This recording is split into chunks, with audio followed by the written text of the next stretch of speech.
Hello, class. Hofstede's Dimensions of Culture. Hull's high and low context model. What do these have in common? Well, I'll show you based on my experience after my freshman year of college, entering Israel with 40 other American Jewish students and interacting with Israeli soldiers, different people, religious leaders, and different presenters that we met in the area. So I'll be diving into how masculinity, uncertainty avoidance, long-term orientation, and power distance as dimensions of culture relate to the context model of temporality, association, and territoriality. So let's dive right in, huh? So initially I would say masculinity as a dimension and association and temporality as context models fit right in together.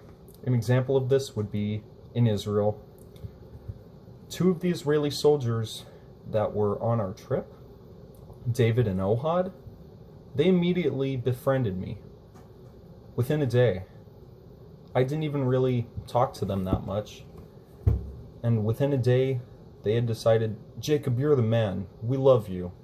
They would say it all the time. They would be very happy to see me, be very strong about their respect for me. And I just think it really showed how direct they were.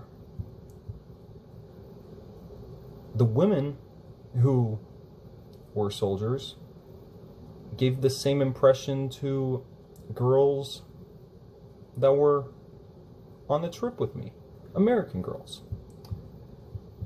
And I just think, based on this experience, it makes sense that being masculine and being very direct about your intentions is a very important aspect of Israeli culture. I think it can be explained by the fact that Israelis are all required to enter the military at age 18 because of all the war in the region. From Gaza, the West Bank, people always have to be prepared to enter war if circumstances require. While not everyone goes into war, they all have to be prepared, they all have to go through rigorous training. I just think this really explains why masculinity is so prevalent in Israeli culture. I believe this also has to do with association and the fact that they were really easily able to become friends with me right away. Very direct, very dominant. And I enjoyed it. So, next I'll be talking about uncertainty avoidance and territoriality. I believe that the uncertainty avoidance of Israelis can also be shown by this example of being very direct, because, let's face it, it was just 40 American students hopping off a bus. Yes, we were with a Jewish student group, but a lot of us, including me, didn't really have any experience with Jewish culture. In fact, a lot of us weren't even raised Jewish. We were raised Christian and have parents, one parent that happened to be Jewish.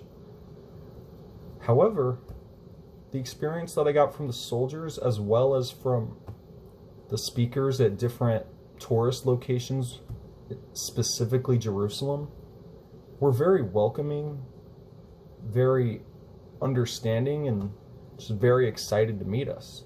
I think this goes a long way in showing that their uncertainty avoidance is definitely lower than in America.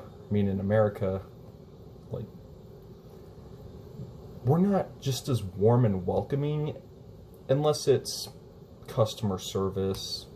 At my job, I'll talk to people to give a good sense of the air, but it's not really friendly and camaraderie like in the same way. Not that it's better or worse, it's just different. This has to relate to territoriality in that in Israel, we all sat very close. I remember specifically one example. We sat in a field in Jerusalem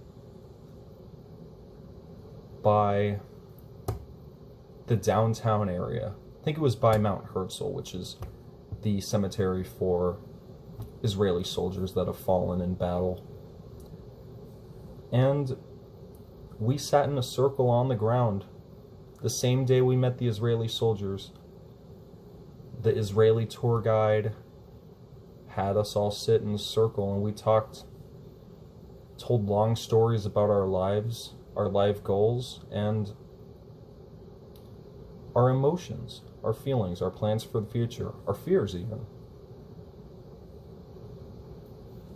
We were in such a small circle, maybe 5 people in each group, and we had just met them hours earlier.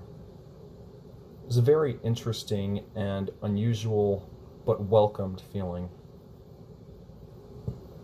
Moving on, I think that this example of sitting in small circles, holding hands out in the open, not holding hands, but you get it, like just very close initially, and being able to do that out in the open in a bustling downtown city shows the Israeli use of the high context model of temporality, as well as the dimension of long-term orientation. Because I remember sitting out there just talking for a couple hours, and it was just supposed to be like, all right, we met up, but it turned into longer than that. Like, we ended up going to lunch late because we had such good conversations with the Israeli soldiers right off the bat, diving into deep things. I just think, like, the magic of being in a holy place like Jerusalem with people we never met before but had some sort of connection just really, like, made the long-term orientation and high context temporality make sense. I just think it's not as common in American society. Thank you for listening.